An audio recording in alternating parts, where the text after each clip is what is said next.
Hello guys, welcome back to our channel J3 online classes. आज काफ़ी दिनों के बाद मैं ये एक और सेशन ला रहा हूँ जो आपको हेल्प करेगा आपके RRB JE SSC JE exams के लिए। इसके अंदर वो सारे क्वेश्चंस बताए जाएंगे जो आपको आने वाले एग्ज़ाम्स में हेल्प करेंगे। और यहाँ मेरा सिंपल सा एम होगा कि क्वेश्चंस के थ्रू आपके कॉन्सेप्ट्स को क्लियर करना, और वही मैं यहाँ पे करूँगा। रोज़ाना मैं कोशिश करूँगा वीडियो अपलोड करने की और उन क्वेश्चंस के थ्रू आपके कॉन्सेप्ट्स को क्लियर करूँगा। तो इसी तरह मेरे साथ बने रहिए। चलिए क्वेश्चंस की तरफ चलते हैं। Scheme of three phase induction motor, यानी कि थ्री फेज इंडक्शन मोटर के अंदर अगर प्लगिंग अप्लाई करनी है तो उसके लिए क्या कोर्स ऑफ एक्शन होगा। प्लगिंग अप्लाई करने के लिए यहाँ पर हमें सबसे पहले तो जो फेज सीक्वेंस होता है, फेज सीक्वेंस उसे यहाँ पर रिवर्स करना होगा। और उसे रिवर्स कैसे किया जाएगा? जो स्टेटर के किन्हीं भी दो फेज हैं, स्टेटर के किसी भी दो फेजेस को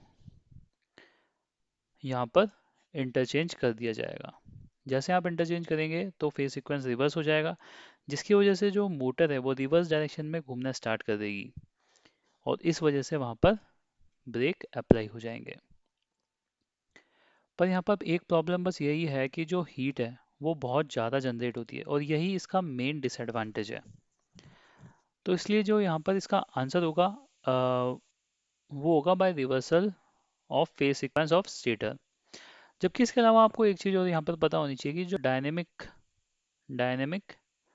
एंड रियोस्टेट जो ब्रेकिंग होती है उसको कैसे अप्लाई किया जाता है, क्योंकि मे बी इससे रिलेटेड भी क्वेश्चन आपके एग्जाम में पूछा जा सकता है। तो मैं यहाँ पर जितने भी एस्पेक्ट हो सकते हैं उनको कवर करके यहाँ पर चलूँगा।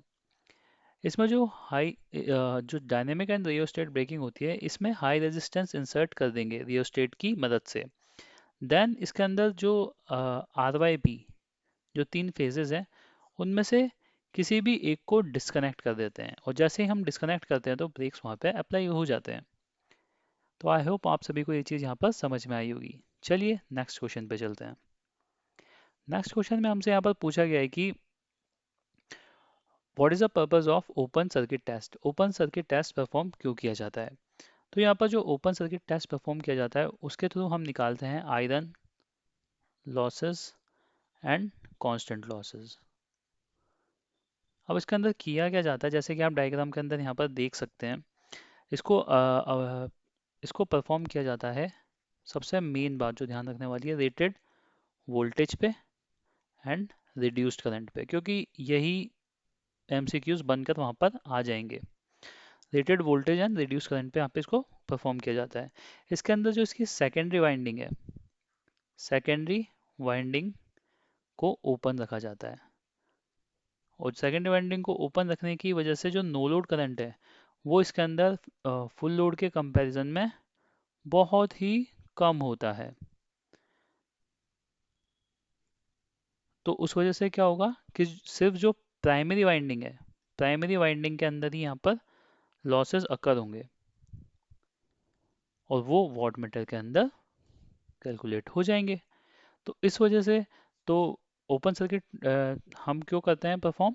इसके थ्रू हमें दो चीज़ की वैल्यू यहाँ पर मिलती है। पहला को resistance, another one is magnetising resistance. पर जो इसका सही आंसर है वो यहाँ पर होगा B, to determine the magnetising resistance. चलिए नेक्स्ट क्वेश्चन की तरफ चलते हैं। इसके अंदर हमसे यहाँ पर पूछा गया है कि how much phase angle is made between the main winding and starting winding in capacitor start single phase induction motor. तो जैसा कि आप डायग्राम के अंदर देख सकते हैं, यहाँ पर इसके अंदर हम कनेक्ट क्या करते हैं, ऑक्सिलरी वाइंडिंग के अंदर हम यहाँ पर सी एस, एक कैपेसिटर कनेक्ट कर देते हैं। वो क्या करता है, यहाँ पर फेज डिफरेंस प्रोवाइड करता है, फेज डिफरेंस प्रोवाइड करता है।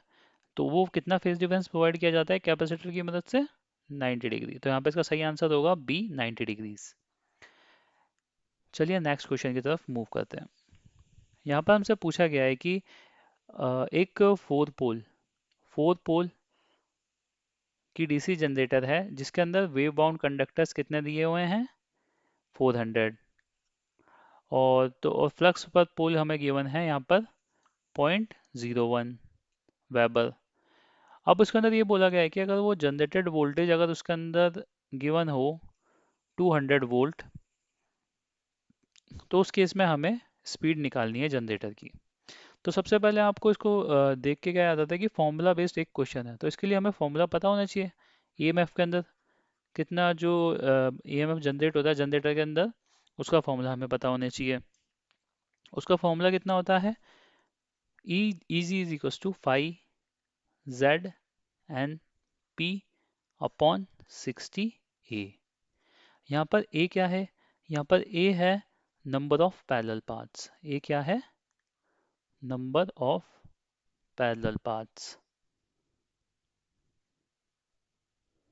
और इसका फॉर्मूला क्या होता है, A is equals to P minus M.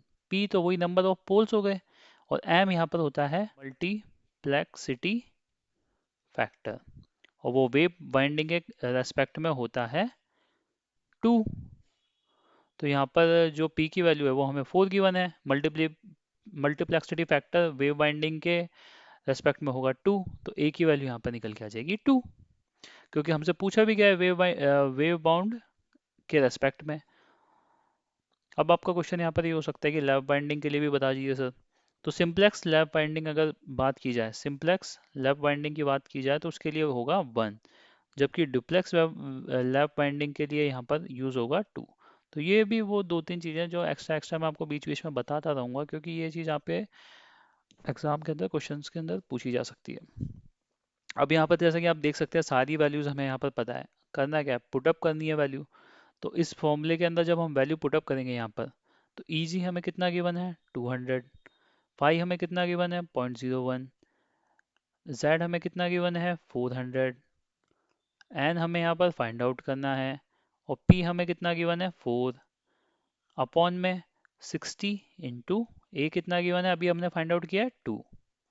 तो यहाँ पर जैसे इसकी वैल्यू को एन के लिए यहाँ पर सॉल्व करेंगे, तो एन की वैल्यू यहाँ पर निकल कर आएगी 1500 आरपीएम। तो यहाँ पर जो हमारा सही आंसर होगा वो होगा बी 1500 आरपीएम। इसी टाइप के क्वेश्चंस आपको आरआरबी जेई के सीबीटी 2 में देखने को मिल जाएंगे। तो उन्हीं को एम करके यहाँ पर ये क्लासेस कंडक्ट की गई है। और इससे अगर जैसे मान लो किसी की तैयारी अगर पूरी हो रखी है तो कोई बात नहीं, यहाँ पे आपको थोड़ा सा रिवीजन करने का मौका मिल जाएगा। और जिनके कुछ कॉन्सेप्ट थोड़े वीक हैं और किसी और एग्जाम को वो टारगेट कर रहे हैं, तो वो यहाँ से भी उन चीज़ों को क्लियर कर सकते हैं। धीरे धीरे मैं क्वेश्चन के थ्रू भी सारे कॉन्सेप्ट आपके क्लियर करता जाऊँगा। बस इन वीडियोज़ को आप देखिए, इन्हें रिवाइज कीजिए, इन्हें प्रैक्टिस कीजिए जो मैं क्वेश्चन यहाँ पर दे रहा हूँ। तो बस इतना ही है, बाकी तो आप जो जहाँ से भी पढ़ रहे हैं वो पढ़ ही रहे हैं ना। बाकी अगर मेरे पे विश्वास करके बस इन क्वेश्चंस को लगाइए तो आपके क्वेश्चंस कॉन्सेप्ट्स बिल्ड हो जाएंगे। चलिए नेक्स्ट क्वेश्चन पे आते हैं।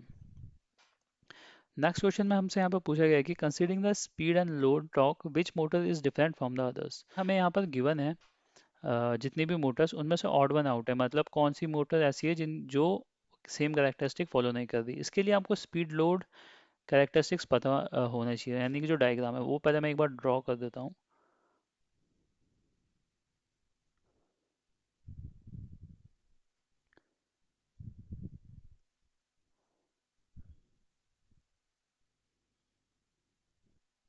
ये यहाँ पर होता है डिफरेंशियल मोटर के लिए, ये यहाँ पर होता है शंट मोटर के लिए, ये होता है क्यूमुलेटिव मोटर के लिए,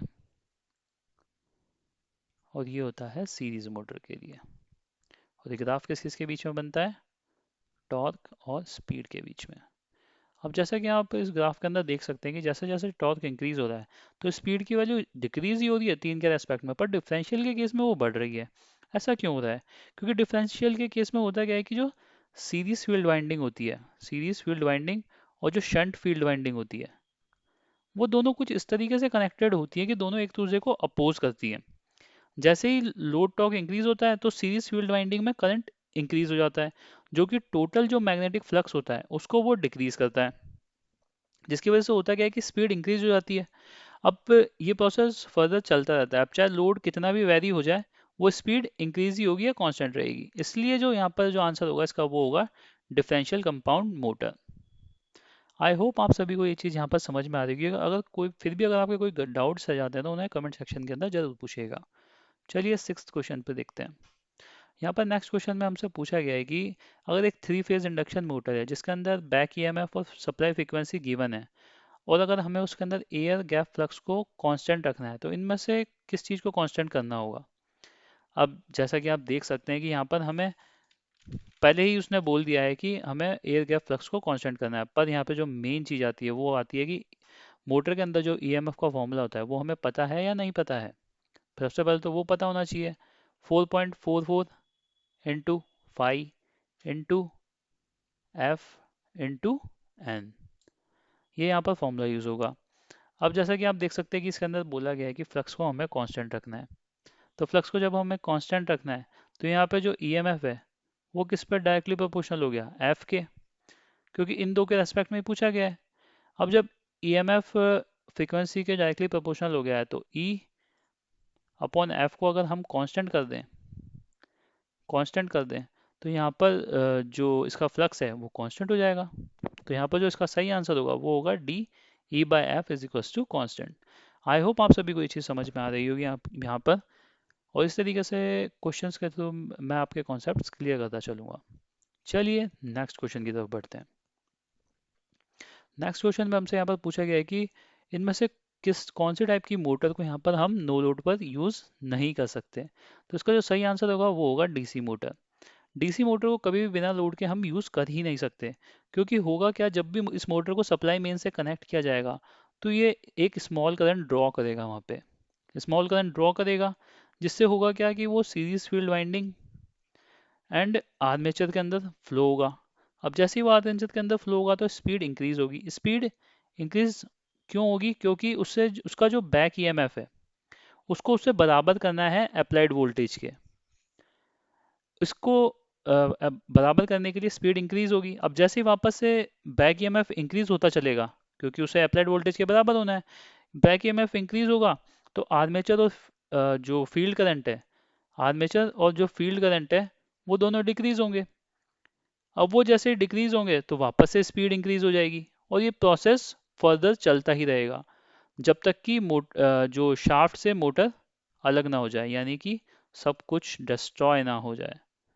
तो इसलिए हम कभी भी नो लोड के केस में डीसी मोटर को यूज़ नहीं करते हैं, यह आपको हमेशा ध्यान रखना है। चलिए नेक्स्ट क्वेश्चन की तरफ बढ़ते हैं। नेक्स्ट क्वेश्चन में हमसे यहाँ पर पूछा गया है कि how many poles are present in single phase induction motor that normally runs at 1125 RPM on 60 hertz power supply. तो ये एक सिंपल एक फॉर्मूला बेस्ड क्वेश्चन है, क्योंकि आज से ही क्लासेस शुरू हुई है तो मैं सारे बेसिक टाइप के क्वेश्चंस, एडवांस टाइप के क्वेश्चन सभी मिक्स करके चलूँगा, ताकि हर स्टूडेंट को मेरे को यहाँ पर टारगेट करना है। तो यहाँ पर जो पोल है उसका फॉर्मूला होता है 120 एफ अपॉन एन एस। यहाँ पर F frequency, N S is synchronous speed. तो यहाँ पर पोल हमें पोल की वैल्यू निकालनी है, तो 120 इंटू फ्रिक्वेंसी यहाँ पर गिवन है 60 अपॉन में स्पीड है 1125। तो यहाँ पर जो इसका आंसर हो जाएगा वो ऑलमोस्ट अप्रॉक्स आंसर आएगा 6.4। तो यहाँ पर जो इसका सही आंसर होगा वो होगा 6 पोल। तो यहाँ पर इसका सही आंसर होगा डी, 6 पोल। आई होप आप सभी को ये चीज़ यहाँ पर समझ में आ रही होगी। चलिए नेक्स्ट क्वेश्चन की तरफ चलते हैं। नेक्स्ट क्वेश्चन में हमसे यहाँ पर पूछा गया है कि एक इंडक्शन मोटर है जिसका स्टार्टिंग टॉर्क है 200, और जब वो कनेक्टेड है स्टार डेल्टा स्टार्टर के साथ। अब उसका टॉर्क निकालना है जब वो कनेक्ट हो डायरेक्ट स्विचिंग में। तो यहाँ पर सिंपल हमसे पूछा गया है कि अगर कोई चीज़ स्टार डेल्टा में कनेक्टेड है और अगर उसे डायरेक्ट स्विचिंग में कनेक्ट किया जाए तो उसका टॉर्क की वैल्यू कितनी हो जाएगी। अब इसके अंदर दो फॉर्मूले हैं। वैसे तो मैं आपको सिर्फ टॉर्क से भी समझा सकता था, पर मैं एक्स्ट्रा आपको एक और चीज़ बता देता हूँ कि जो स्टार्टिंग करंट होता है, स्टार्टिंग करंट होता है किसके अंदर, स्टार डेल्टा में, वो बराबर होता है 1/3 of direct online starting current. Same he cheese torque में फॉलो होती है। स्टार्टिंग टॉर्क जो होता है स्टार डेल्टा का वो बराबर होता है 1/3 ऑफ डायरेक्ट ऑनलाइन स्टार्टिंग वाले टॉर्क के। तो यहाँ पर हमें स्टार डेल्टा का टॉर्क हमें यहाँ पे कितना गिवन है, 200। तो बस वैल्यू निकल जाएगी। डायरेक्ट ऑनलाइन स्टार्टिंग का निकालना है यानी डायरेक्ट स्विचिंग का हमें निकालना है, तो उसकी वैल्यू को x ले लेते हैं, तो x की वैल्यू आ जाएगी 600। तो यहाँ पर जो सही आंसर होगा वो होगा 600। ये काफ़ी दिखने में काफ़ी इजी क्वेश्चन है, पर ये कॉन्सेप्ट्स हैं जो आपको याद रखने हैं, और जितना मैं हो सकता है एक्स्ट्रा एक्स्ट्रा ही बता के चलूँगा आगे वाले क्वेश्चंस में भी। तो बस अपना फोकस यहाँ पे बनाए रखें, मैं लेक्चर्स कंटिन्यूस डालने की ये ट्राई करूँगा। चलिए नेक्स्ट क्वेश्चन की तरफ चलते हैं। इस क्वेश्चन में हमसे यहाँ पर पूछा गया है कि which of the following is not a alternate term for Hopkinson test. Which is an alternate term for Hopkinson test, यानी हॉपकिंसन टेस्ट को और किस नाम से जाना जाता है। तो चलिए मैं आपको इसके बारे में थोड़ा सा एक्सप्लेन ही कर देता हूँ। हॉपकिंसन टेस्ट से हम करते क्या है, एफिशिएंसी एफिशिएंसी निकालते हैं। किसकी? डीसी मशीन की। इसके अंदर करते क्या है, हम इसको एक और नाम से वो जाना जाता है, फुल लोड टेस्ट। इसमें क्या करते हैं, दो मशीन्स होती हैं, उनको कपल किया जाता है एक दूसरे के साथ। अब दो मशीन्स कब कपल किया जाता है, एक मशीन एज ए वर्क करती है generator to supply the mechanical power to the motor, जबकि जो दूसरी मशीन है वो वर्क करती है as a motor to drive generator. तो ये क्या, इसके अंदर जो मशीन्स को बैक टू बैक रन किया जाता है, बैक टू बैक रन किया जाता है, इसलिए इसको एक और नाम से हो जाना जाता है, बैक टू बैक टेस्ट। और एक और चीज़ बता देता हूँ, जैसे जो इसकी एफिशिएंसी होती है उसको निकालने का फॉर्मूला होता है आई जी अपॉन में आई जी प्लस आई एल। चलिए नेक्स्ट क्वेश्चन की तरफ चलते हैं, और ये क्वेश्चन मैंने आपके लिए रखा है। इसके अंदर आपको बताना है कि जब भी ट्रांसफार्मर को किसी भी लोड से कनेक्ट नहीं किया जाता तो उस टाइम पे उसके अंदर कौन से लॉसेस अकर होते हैं। जो भी इसका सही आंसर बताएगा कमेंट करके, उसका मैं नेम मेंशन करूंगा नेक्स्ट वीडियो में। तो इसका आंसर आप ज़रूर बताइएगा, और अगर आपको ये अच्छा लगा सेशन तो अपने फ्रेंड्स के साथ ज़रूर शेयर कीजिएगा। होता कुछ नहीं है, जैसे 10-15 मिनट का लेक्चर है, तो इसके अंदर क्या होता है कि जितने भी क्वेश्चन हैं उनके थ्रू आपके कॉन्सेप्ट्स क्लियर हो जाएंगे, और मे बी बहुत ज़्यादा चांसेस है कि इसमें से ही कोई CBT 2 में आपका क्वेश्चन अपीयर हो जाए। तो अपने फ्रेंड्स के साथ इसे ज़रूर शेयर कीजिएगा, और अप्रिशिएट करने के लिए लाइक ज़रूर कीजिएगा। Thanks for watching.